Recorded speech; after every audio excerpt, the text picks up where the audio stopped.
Hello dear friends, आप सभी का स्वागत है बाय स्टोरीवर्स के एक और न्यू वीडियो में। आप सुन रहे हैं द डिमोनिक स्वॉर्ड का एक new episode. Sorry for late but मेरे थोड़े गले में खराबी हो गई थी, इसलिए मैं आ नहीं पा रहा था। वैसे तो आप सभी लोग मदद कर रहे हो, लेकिन वॉच टाइम काफ़ी धीमे धीमे बढ़ रहा है। नकुल वाली स्टोरी को आजकल व्यूज़ भी नहीं आ रहे, 100 व्यूज़ भी नहीं, तो यार थोड़ा अजीब लग रहा है। बाकी 4-5 लोगों के अलावा कोई भी वीडियो को लाइक तो करता ही नहीं है। सॉरी फ्रेंड्स बट मैं थोड़ा निराश हूँ।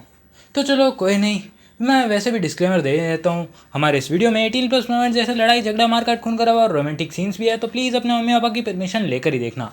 इसके बाद अब वीडियो करते हैं स्टार्ट।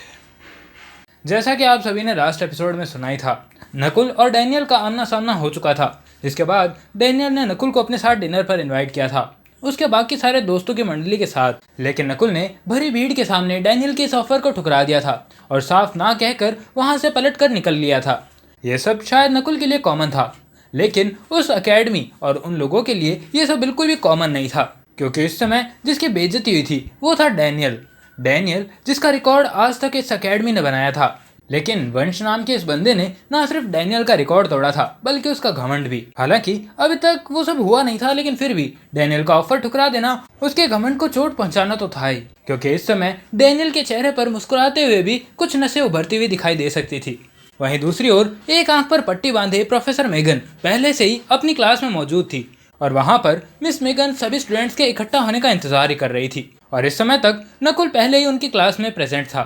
इसी बीच अवनी भी भागते भागते वहां पर पहुंचती है और नकुल के पास बैठकर उससे पूछने लगती है, अरे वंश, सुनो तो सही, वहां से भागते हुए क्यों आ गए? नकुल पूछता है, मैं भागते हुए आया? मैं तो सिंपल चल के आया हूँ। इस पर वो अवनी कहती है, अरे हाँ हाँ, तुम वहाँ से पहले ही निकल गए थे, इसी वजह से मुझे भागते भागते तुम्हारे पीछे आना पड़ा। वैसे तुम डैनियल के साथ क्यों नहीं गए और तुमने उसका ऑफर क्यों ठुकरा दिया?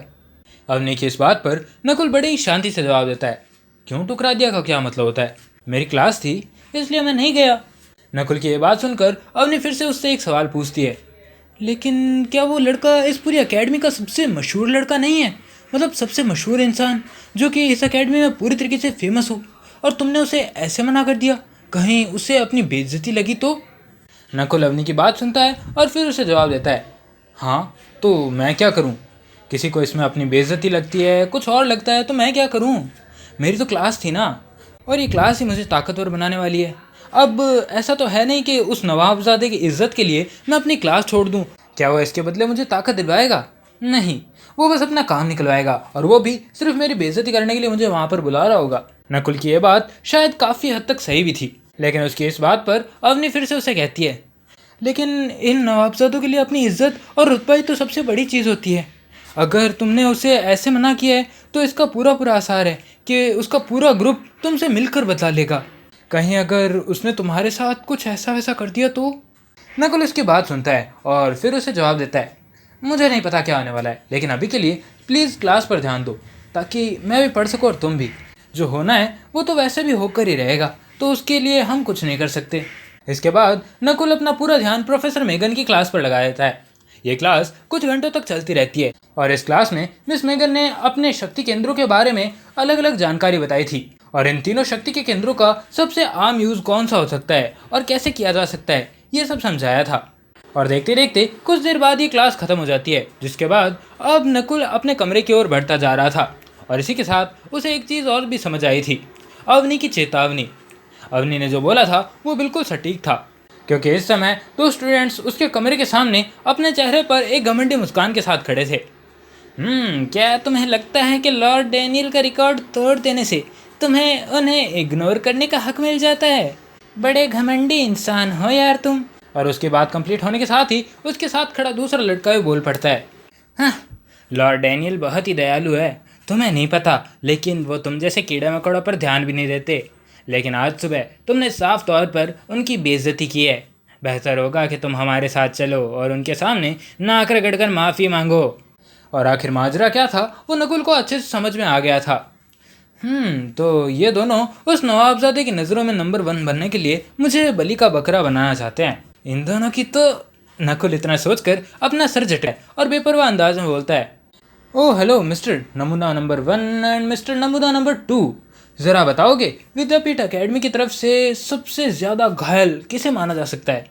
मतलब अगर सबसे खतरनाक वार तुम्हें क्या पड़े जिसकी वजह से तुम्हें घायल माना जाएगा, वो भी बुरी तरीके से।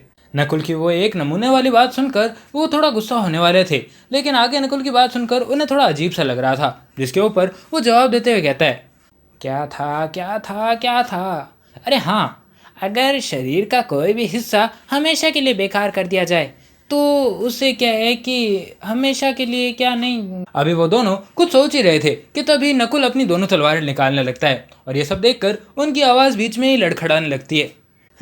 मैं यहाँ पर सिर्फ शांति से अपनी कल्टीवेशन करना चाहता था, लेकिन अगर तुम्हारे जैसे नमूने मेरे बीच में आकर टांग अड़ाने वाले हैं तो मैं तुम्हारी टांग काट कर किनारे ही कर दूंगा। लेकिन अगर मैंने तुम्हारी टांग काटी तो विद्यापीठ के नियमों के मुताबिक मैं तुम्हें गंभीर रूप से घायल कर दूंगा और इस वजह से मुझे निकाला भी जा सकता है। इसलिए सबसे पहले क्या करूँ, हाँ, तुम्हारा हाथ तोड़ दूंगा। नहीं नहीं यार, बस इससे फ़र्क नहीं पड़ेगा, थोड़ा और भी बुरा, हाँ, तुम्हें नंगा करके नदी के पार फेंक दूंगा। नहीं यार, इससे भी कोई फ़र्क नहीं पड़ेगा, उससे भी बुरा, क्या करूं? हाँ, ये सही रहेगा। नकुल की पहली दो बातें सुनकर वैसे ही उनके शरीर कांपने लगे थे, लेकिन अब जो नकुल तीसरी बात लेकर आने वाला था उसकी वजह से तो अब उनके चेहरे की हवाइयाँ उड़ने वाली थी, क्योंकि नकुल बोलता है, मैं अब तुम दोनों के हाथ तोड़ दूंगा, फिर तुम्हें नंगा करूंगा और नदी के उस पार वो जो बोर्ड है ना जहाँ पर लोग मिशंस लेने आते हैं, वहाँ पर तुम दोनों को लटका कर आ जाऊंगा। ये होगा तुम्हारे लिए सबसे बुरा और मेरे लिए मेरे दुश्मनों को चेतावनी कि अगर फिर से किसी लल्लू पंजू ने मेरे बीच में आकर मुझे कल्टीवेशन करने से रोकने के लिए कुछ किया तो उसके साथ इससे भी बुरा होने वाला है। नकुल की ये बात सुनकर वो पहला बंदा तो डरने लगा था, लेकिन दूसरा बंदा हंसते हुए कहता है, हो, तू मारेगा? आया बड़ा मुझे मारने वाला, पता नहीं अकेडमी के अंदर 2 दिन हुए और मुझे मारने चला है। लेकिन इससे पहले कि वो अपनी बात कंप्लीट भी कर पाता, उसकी आंखों के सामने से नकुल ओझल होता है और अगले पल वो ठीक उसके सामने खड़ा था और ये देखकर वह काफ़ी ज़्यादा घबरा गया था। लेकिन इससे पहले कि वो कुछ भी सोच समझ पाता, नकुल बिना देर किए अपनी तलवार को तेजी से घुमाता है। लेकिन इस बार नकुल ने अपनी तलवार के ब्लेड का यूज़ नहीं किया था, वो बस अपनी तलवार के हैंडल को उस लड़के के पेट में घुमाकर मार देता है और इसी के साथ उस लड़के की चीख से निकल जाती है, लेकिन वो भी उसके गले से निकल नहीं पाई थी, क्योंकि देखते देखते वो ज़मीन पर गिरकर उल्टियाँ करने लगता है। लेकिन नकुल यहाँ पर ही नहीं रुकता और सीधा उस लड़के का सर पकड़ के सीधा ज़मीन में दे मारता है और इसी के साथ वो लड़का जो उल्टियाँ कर रहा था वो वहीं बेहोश हो जाता है। उसी उल्टी के अंदर उसका सर गिरा पड़ा था। वहीं दूसरी ओर वो पहला लड़का नकुल की बातें सुनकर पहले ही काफ़ी ज़्यादा डर चुका था और अब जब उसने नकुल को एक्शन में देख लिया था तब तो उसकी फटके 64 हो गई थी और अब वो बस वहाँ से भागना चाहता था। लेकिन अब वो इन सब चीज़ों को प्लान करने के अंदर वक्त नहीं गवा सकता था और यही वजह थी कि इस समय वो भागता ही जा रहा था। उसने ये सब सोचा नहीं था, वो बस ये कर रहा था और अभी वो नकुल से जस्ट कुछ दूर गया ही था कि इससे पहले नकुल को ये सब समझ आ जाता है और देखते देखते नकुल सीधा अपना पैर हवा में बढ़ाता है, जिसके साथ ही उसके पैरों के नीचे एक काला चक्र सा बन जाता है और इसी के साथ नकुल उस पर पैर रखते हुए एक बहुत ही तेज स्पीड के साथ सीधा उस लड़के के पीछे पहुंच जाता है और उस लड़के को आगे भागता देख नकुल अपनी तलवार से सीधा उसकी गर्दन पर वार कर देता है। लेकिन ये वार भी नकुल ने काफ़ी ज़्यादा सोच समझ कर किया था, क्योंकि ये वार नकुल की ब्लेड की उल्टी साइड से हुआ था ताकि उस बंदे की गर्दन ना कटे। हालांकि उसे काफ़ी ज़्यादा चोट आने वाली थी, ये तो पक्का था। और इसी के साथ नकुल की तलवार सीधी उस लड़के की गर्दन पर जा पड़ती है और वो लड़का भी देखते देखते वहीं पर बेहोश हो जाता है। वूहू, यस, शैडो स्टेप्स काफ़ी कमाल की स्किल है यार, मुझे इसे और भी डेवलप करना होगा और कहीं ऐसी स्किल और मिली हाई रैंक की तो वो मैं सबसे पहले ही लूँगा। इस समय नकुल ने ना सिर्फ अपनी स्पीड बनाने के लिए इस स्किल का यूज़ किया था, बल्कि अपनी तलवार की स्पीड बढ़ाने के लिए भी उसने शैडो स्टेप्स का यूज़ किया था, क्योंकि जब उसने वार किया था उस लड़के की गर्दन पर तब उससे पहले उसके हाथ के नीचे भी एक छोटा सा चक्र अपीयर हुआ था और इसी वजह से उस लड़के को पीछे पलटकर देखने का भी मौका नहीं मिला था और उससे पहले ही वो तलवार उसकी गर्दन पर पड़ चुकी थी। तो चलो अब इन दोनों का भी इलाज कर ही दिया जाए। और इस समय नकुल के चेहरे पर एक बहुत ही शैतानी सी स्माइल दिखाई दे रही थी और शायद अब विद्यापीठ अकेडमी के अंदर एक बहुत बड़ा हंगामा खड़ा होने वाला था, क्योंकि नकुल के शैतानी दिमाग का कोई भरोसा नहीं था कि वो क्या कांड करने वाला था। और कुछ देर बाद अकेडमी के नोटिस बोर्ड के पास, वहाँ जहाँ हमेशा मिशन मिला करते थे, आज वहाँ अकेडमी के 2 स्टूडेंट्स को टांग कर रख दिया गया था। लेकिन नई बात ये थी कि अगर ये दोनों ही कोई नए लड़के होते या फिर फर्स्ट ईयर स्टूडेंट्स होते तो ये कॉमन बात होती, लेकिन ये दोनों लड़के शायद सीनियर क्लासेस के थे। और इस नई बात के साथ साथ अजीब और इंटरेस्टिंग और मज़ेदार बात ये थी कि उन दोनों ही लड़कों को नंगा करके टांगा गया था, वो भी उनके एक जूनियर स्टूडेंट द्वारा। इस समय वो दोनों ही लड़के बेहोश पड़े थे और उनकी एक टांग को बोर्ड के एक सिरे से बांधा गया था तो दूसरी टांग को बोर्ड के दूसरे सिरे से। और ये सब करके वो जूनियर कब फरार हो गया किसी को पता भी नहीं चला था, जबकि इस समय उन दोनों ही बेहोश सीनियर्स को यह पता भी नहीं था कि उनके साथ क्या हो चुका है। जबकि नकुल वहाँ से निकलते हुए आराम से सोचता जा रहा था, यार मैं कितना नरम दिल हूँ ना, मैंने उनके शरीर का कोई भी हिस्सा तोड़ा नहीं, काटा नहीं, कुछ भी नहीं किया, मैं बस उन्हें ऐसे ही नंगा उल्टा लटका के आया हूँ। कितना अच्छा लड़का हूँ ना मैंने किसी को चोट नहीं पहुँचाई। इतना कहते हुए नकुल एक ठंडी सांस लेता है और अब तक वो अपने कमरे में आ चुका था। यह सब उसने इसीलिए किया था क्योंकि उसे अब भी थियोडोर की वो डरावनी चेतावनी याद थी, वही चेतावनी जिसके अंदर थियोडोर ने कहा था, तुम्हें अब अपनी औकात तो पता चली गई होगी, इसीलिए सबसे पहले खुद को ताकतवर करो, उसके बाद किसी पर हुक्म चलाने के बारे में सोच सकते हो तुम।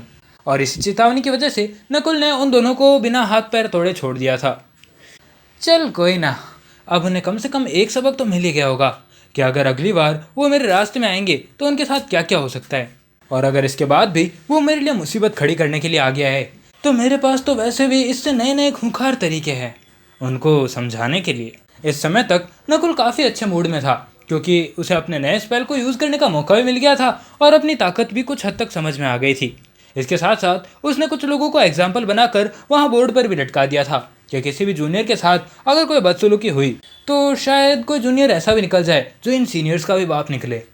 वैसे अब तो मैं हवा में लगातार शैडो स्टेप्स का इस्तेमाल करके और भी लंबी उड़ान भर सकता हूँ, तो क्यों ना एक नया मिशन उठाया जाए जिसके बाद मैं इस शैडो स्टेप्स पर और भी नए नए एक्सपेरिमेंट्स कर सकता हूँ।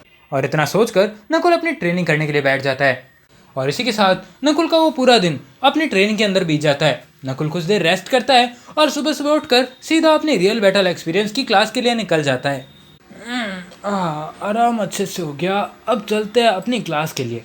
और इतना सोचते हुए जब नकुल विद्यापीठ एकेडमी की अलग अलग गलियों से निकलता जा रहा था तभी उसे दिखाई देता है कि बहुत से लोग उससे नजरें चुरा कर इधर उधर देखने लगे हैं और कुछ लोग तो उसे छुप छुप कर देखने की कोशिश भी कर रहे थे।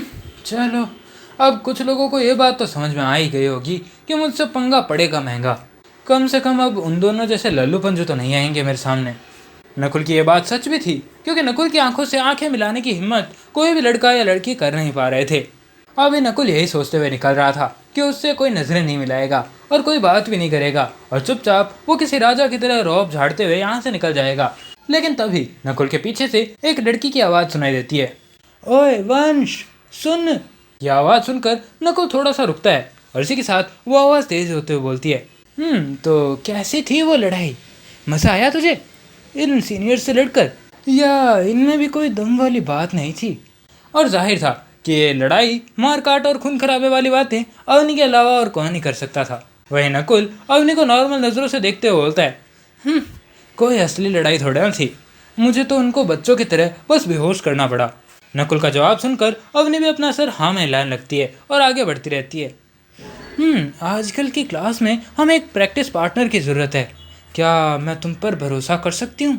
अवनी कुछ देर तक नकुल के साथ चुपचाप चलती है जिसके बाद उसे ये सवाल पूछना ही पड़ता है। नकुल उसके इस सवाल को सुनकर कुछ देर के लिए सोच में पड़ जाता है और फिर अपनी शर्ट जोड़ते हुए बोलता है, ये हो तो सकता है लेकिन एक शर्त पर।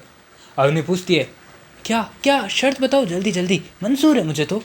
अवनी की ये बात सुनकर नकुल जवाब देता है, तुम्हें सबसे पहले जो काम करना है वो है अपनी ज़ुबान पर लगाम रखना। नकुल की ये बात सुनकर अवनी काफ़ी झेप गई थी।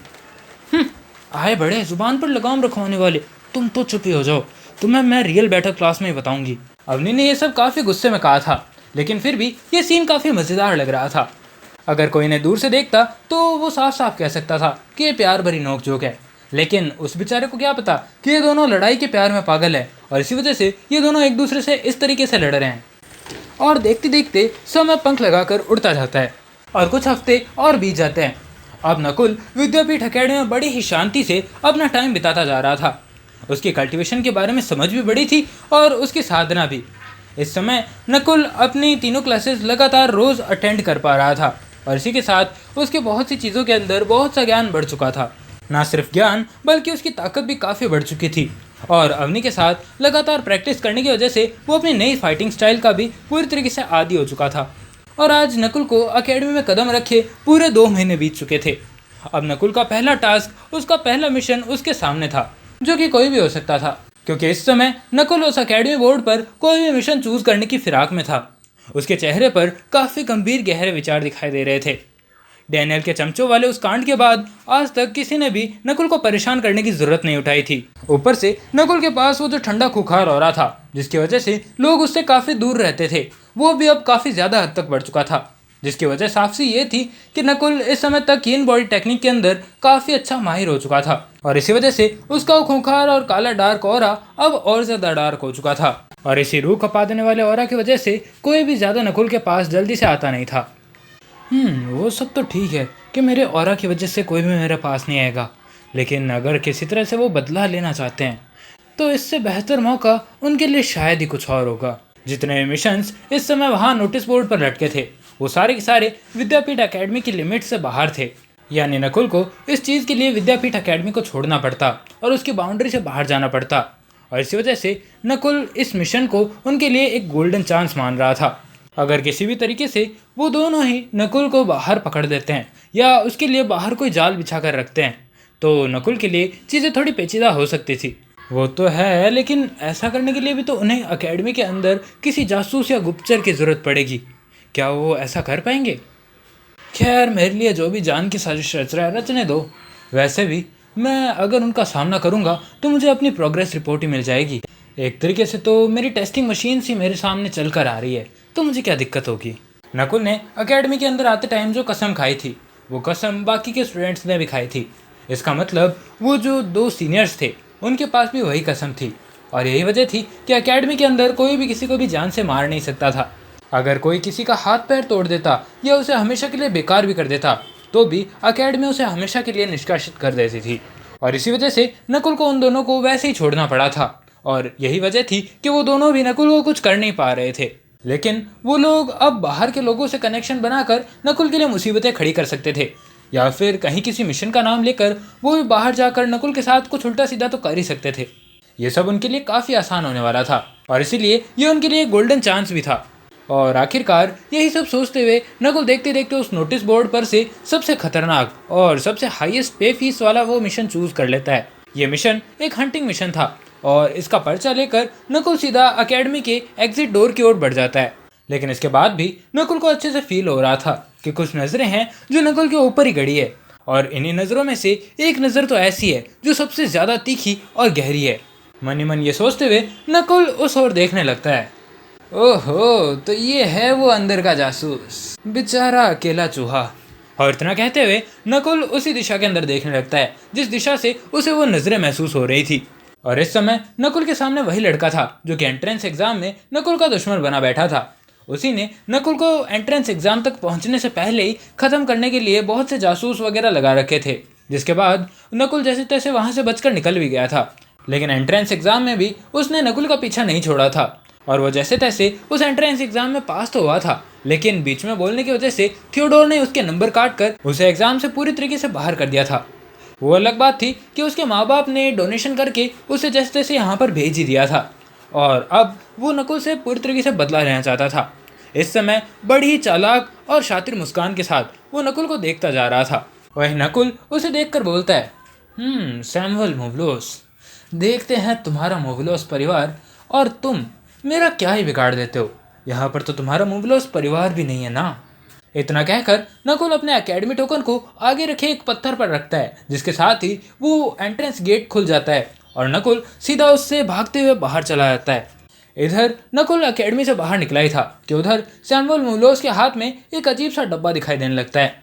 ये लकड़ी का स्लेटी कलर का डब्बा बिल्कुल किसी फ़ोन जैसा लग रहा था, और इसे अपने मुंह के करीब लाते हुए वो कुछ बोलने लगता है।